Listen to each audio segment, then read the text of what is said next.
Waba wifuza kumenya gukora uyu mugati utetse mu isafuriya? Gana kuri Beniglas TV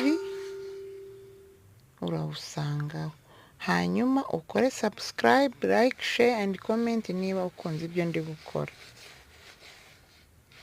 Urabona urahasanga n'ibindi utarabona.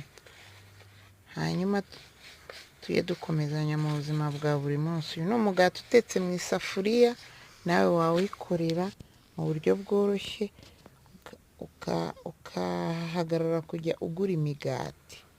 Urabona ukuntu usa neza, nta bigoye birimo, nawe wawukora. Ndagusaba gukora subscribe, like, share and comment kugira ngo tujye dukomezana. Hanyuma ugane kuri Beniglas TV, urabona ibindi byiza bihari. Murakoze.